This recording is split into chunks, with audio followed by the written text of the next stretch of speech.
Giant anteater. In the open grasslands and forests of Central and South America, there walks an animal that looks like it was designed by accident and perfected by nature. The giant anteater. No teeth, no speed worth mentioning, no aggressive posture, and yet, it survives. This animal is built around one single idea: efficiency through specialization. The giant anteater does not chase prey. It does not fight for territory. It does not compete. It simply arrives. Its long snout houses a tongue that can extend over 60 centimeters. Sicky, fast, relentless, up to 150 tongue flicks per minute. Ants and termites never see it coming. The anteater does not destroy entire colonies. It feeds briefly, then moves on. This is not mercy. This is sustainability. Kill the source, you starve later. Nature taught this lesson early. Its claws are massive, curved, intimidating, not for hunting, not for digging only, for defense. When threatened, the giant anteater does not run. It stands upright, balances on its tail, and turns its forelimbs into weapons. These claws can kill a jaguar. And they have. This is not a myth. This is physics. Despite its power, the giant anteater avoids conflict. Its eyesight is poor, its hearing limited. Instead, it relies on smell. A world built of invisible signals, trails, warnings, boundaries. It navigates life slowly, deliberately. Every step costs energy. Every mistake costs survival. Its metabolism is low. Its body temperature is lower than most mammals. This animal runs on conservation mode by default. Sleep is scattered. Rest happens anywhere. Curled tail becomes a blanket. Camouflage through stillness. To predators, the giant anteater often looks like a fallen log. And sometimes, that illusion is enough. Reproduction is rare. One offspring, carried on the mother's back, perfectly aligned with her fur pattern. From a distance, two animals become one shape. Protection through design. But this ancient blueprint has a flaw.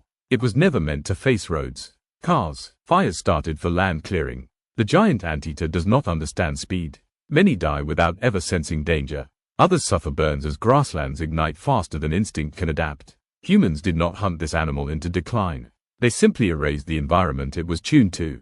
And yet, the giant anteater persists. Not because it adapts quickly, but because its original design was already extreme. It represents a forgotten rule of survival. You don't need to be versatile if you are perfect at one thing. The giant anteater does not try to be more. It does not evolve trends. It does not chase opportunity. It stays loyal to its role. And for millions of years, that was enough. Slow, silent, unbothered, a walking contradiction. An animal that proves dominance does not always roar. Sometimes, it flicks its tongue and walks away. The giant anteater does not hurry through its world. It cannot afford to. Every movement is calculated not for speed, but for efficiency. Energy saved is survival earned. Its long claws curve inward, forcing the animal to walk on its knuckles. This awkward gait looks vulnerable. It is not. Those same claws can open termite mounds hardened like concrete. They can rip through wood. They can tear muscle and bone when used in defense. Predators learn quickly. A jaguar that misjudges distance or timing does not get a second chance. The anteater does not chase. It holds, and that is enough. Despite this power, the giant anteater avoids confrontation. Its senses are tuned not for combat, but for detection. Smell dominates its perception of the world. It can locate insect colonies buried deep underground. It can distinguish active nests from abandoned ones without digging. Feeding is rapid, precise, almost mechanical. The anteater breaks open a nest, inserts its tongue, feeds for less than a minute, then moves on. Staying longer would provoke defensive swarms. Pain is inefficient. This restraint keeps insect populations alive and keeps food available tomorrow.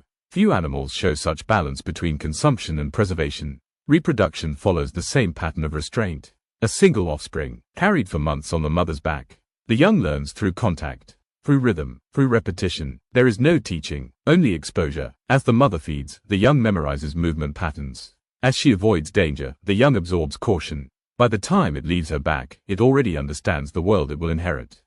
That world, however, is changing. Grasslands burn faster now. Roads cut across territories without warning. Vehicles move faster than instinct can calculate. Many giant anteaters die not from predators, but from confusion. Fire is another enemy, not because the anteater cannot escape, but because it does not recognize urgency until too late. Its evolutionary past did not include sudden walls of flame. And yet, conservation areas show something remarkable. Where space is preserved, where fires are managed, where roads are limited, the giant anteater stabilizes. Slowly, reliably, it does not rebound dramatically. It returns quietly. This animal is not designed for recovery through speed. It survives through persistence. The giant anteater reminds us that evolution does not reward flexibility alone. Sometimes it rewards commitment. Commitment to a role, to a niche, to a way of being that does not change easily. In a world obsessed with adaptation, the giant anteater survives by refusing to become anything else. It does not need teeth. It does not need speed. It does not need dominance displays. It needs ants, time, and space, and if those remain, so will it. Silent, specialized, unimpressed by chaos, a living reminder that mastery of one thing can outweigh the need to master everything.